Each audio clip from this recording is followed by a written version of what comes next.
प्रमुख वक्ता यहाँ पर पधार चुके हैं। कार्यक्रम प्रारंभ हो उसके पूर्व माननीय कुलपति जी और माननीय सभी वक्ताओं से मैं आग्रह करता हूँ कि दिन प्रतिदिन पर शुरुआत।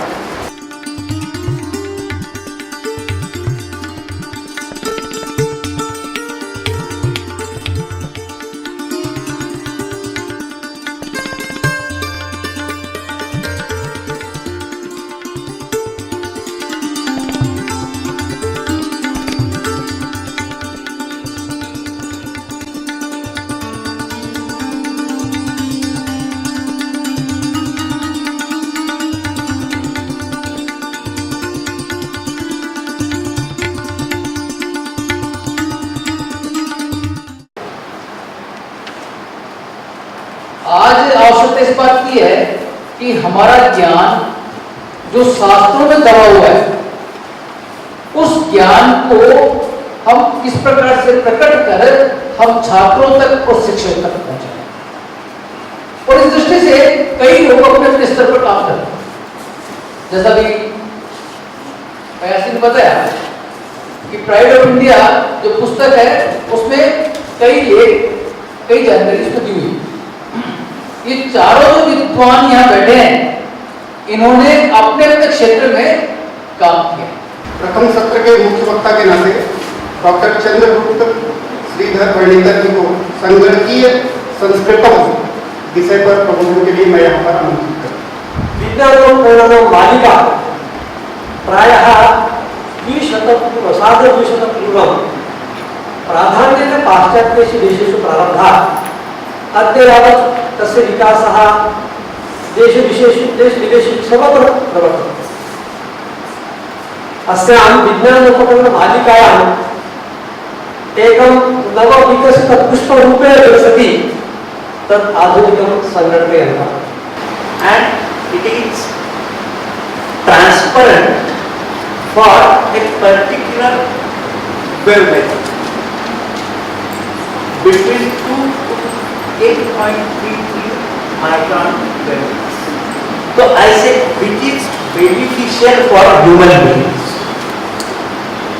तो जो आप स्पेस में जब जाते हैं एरोप्लेन से तो ये जो विंडो ग्लास रहता है उससे कुछ harmful infrared rays cut off करने के लिए इस ग्लास का उपयोग करते हैं।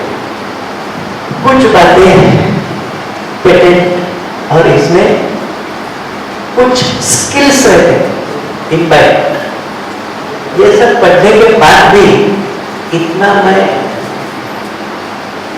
बता सकता हूँ कि ये सब कंडीशंस ये सब मटेरियल्स आप लेबोरेटरी में अपने इकट्ठा कीजिए ट्रायल में लीजिए। That is not possible. उसमें कुछ बातें ऐसी है जो मैंने पेटेंट और उसमें इंक्लूड नहीं किए to prevent other foreign scientist, क्योंकि इसके पीछे बहुत सारे फॉरेन साइंटिस्ट भी लगे तो वो बात वहाँ तक जानी नहीं चाहिए। इसलिए कुछ ऐसे स्किल्स जो इसमें इन्वॉल्व है वो मैंने प्रोसेस में या रिसर्च पेपर में इंक्लूड नहीं किए। हम पहली बार विज्ञान के क्षेत्र में और विद्यार्थी आते हैं पढ़ने के लिए जाते हैं तो मुख्य रूप से विज्ञान जो हम पढ़ रहे हैं पाश्चात्य वो अंग्रेजी विषय में हम भाषा में मिलता है और हमारे विद्यार्थी जो ग्रामीण क्षेत्र से या हिंदी मराठी उर्दू या दूसरे भाषा माध्यम से आते हैं उन्हें अंग्रेजी में थोड़ी तकलीफ हो जाती है कुछ समझने में दूसरा व्यक्त करने में भी। तो इसी तरह से काम चलाया जाता है और एक बात ध्यान में रखी जाती है कि इनके कॉन्सेप्ट स्पष्ट हो जाए और ये कुछ बता सके इतना हमको पता चल जाए भाषा की तरफ विशेष ध्यान देने की आवश्यकता नहीं है। ऐसा जब हम प्राथमिक चरण में होते हैं तो ये बात की जाती है और मैंने अनुभव किया ये बहुत बड़ी गलती हमसे होती है। इसका परिणाम ये होता है कि मेरे विद्यार्थी खुद MD तक और PhD तक भाषा ठीक से लिख नहीं पाते हैं और मैं उनको कहता हूँ ये भाषा नहीं। मैं कुछ इंटरनेशनल जर्नल का रिव्यूअर हूँ, मैंने कुछ पेपर उनके सिर्फ भाषा गलत होने के कारण से रिजेक्ट किए। हमारे जो 52 अक्षर हैं, इसमें कभी हमारे दादाजी नानाजी कहा करते थे एक एक अक्षर अपने आप में मंत्र है। तब हम बच्चे हुआ करते थे, तब हमको ना तो मंत्र समझता था और मंत्र कैसे है ये भी नहीं समझता था। लेकिन अब इस परिस्थिति में आने के बाद में जब मैंने वास्तव में इन अक्षरों की बात की तो कितने इनमें वैज्ञानिकता, साइंस नहीं वैज्ञानिकता इनमें कितनी है, उनका मैंने अध्ययन करना शुरू किया तो मेरे सामने बात आई कि आज हम अंग्रेजी के 26 अक्षरों किसी को पूछें ए से लेकर Z तक एक सांस में बोल देगा वो, लेकिन किसी को हम देवनागरी के अक्षर बोले तो नहीं बोल पाएगा। जैसे जननी, जैसे जस्टी, तो ये जैसे हुआ। इसके बाद दूसरे मैं बात करूंगा नीरज। नीरज मतलब पानी से उत्पन्न होने वाला नीरज यानी कमल। उसके बाद में अम्बुज, अम्बुज यानी अम्बु यानी पानी, अम्बु से उत्पन्न होने वाला कमल। यानी उन्होंने भी एक शब्द बनाया, ऐसा नहीं कि कुछ भी नाम रहा, तो उसके पीछे कितना साइंटिफिक आज के शब्दों में साइंटिफिक विचार था कि इसका क्या नाम रखा जाना चाहिए, अम्बुज। इसी तरह से हम गिरिजा कहते हैं। गिरिजा है पर्वत की बेटी, पर्वत से उत्पन्न हुई गिरिजा। शैलजा, अनुज कहते हैं हमारे बाद में उत्पन्न होने वाला। अनुज का मतलब बाद में उत्पन्न होने वाला निश्चित छोटा भाई। अग्रज हमसे पहले उत्पन्न होने वाला हमारा बड़ा भाई। और पूर्वज हमसे पहले उत्पन्न हुए पूर्वज। इस तरह से हम जा कहते हैं। और उसके बाद में हम आते हैं तो ये अक्षरों का अर्थ सिर्फ हिंदी फिर या संस्कृत भारतीय में नहीं कहूंगा, ये अर्थ पूरे विश्व में यही लिया जा रहा है जनरेशन। जनरेशन हम कहते हैं। फिर दूसरा शब्द आता है जेनेसिस, उसका मतलब जो होता है genes responsible for production of characters. उसके बाद कहेंगे हाइड्रोजन, हाइड्रोजन का मतलब होता है वाटर प्रोड्यूसर। उसके बाद हम कहेंगे ऑक्सीजन, ऑक्सीजन का मतलब होता है एसिड प्रोड्यूसर। तो वास्तव में केमिस्ट के सामने पहले भ्रम था कि ऑक्सीजन एसिड बनाते हैं, इसलिए उन्होंने उसका नाम ऑक्सस शब्द से आया है, ऑक्सस यानी एसिड। तो उनका भ्रम था, बाद में तो बात आई कि हाइड्रोजन बनाता है। तो ऑक्सीजन का मतलब होता है एसिड प्रोड्यूसर। और नाइट्रोजन, नाइट्रोजन यानी नाइट्रोजन प्रोड्यूसर। इस तरह से हम अंग्रेजी में यहाँ पर देखें ओरिजिन, कहीं से निकलना, origin, germination, germs producer of disease. ऐसे हम लाखों शब्द देखेंगे जहां पर जा वही अर्थ होता है जो हमारी देवनागरी में आया हुआ है। मैंने सिर्फ अंग्रेजी को उदाहरण आपको बताए हुए हैं और एक ही नहीं अनेक ऐसे शब्द बताऊंगा जिसमें इनके अर्थ होते हैं। सिद्धांत आयुर्वेद में बताया हुआ है 6 प्रकार के स्वाद होते हैं जो हम लोग लेते हैं। अब स्वाद का मतलब और टेस्ट का मतलब वो नहीं यहाँ पर जो जीभ में मिलता है, वास्तव में तो ये मन को मिलता है। अब उसको हम जिसे हम आज की भाषा में मिसइंटरप्रिटेशन कहेंगे कि स्वाद यानी मुंह में मिलने वाला रस, वो स्वाद नहीं होता है। क्योंकि ये वालों के लिए प्राचीन शास्त्र के साथ जो काम कर रहे हैं उनके लिए बहुत, इसलिए मैंने पहले टेक्नोलॉजी पर बात की थी।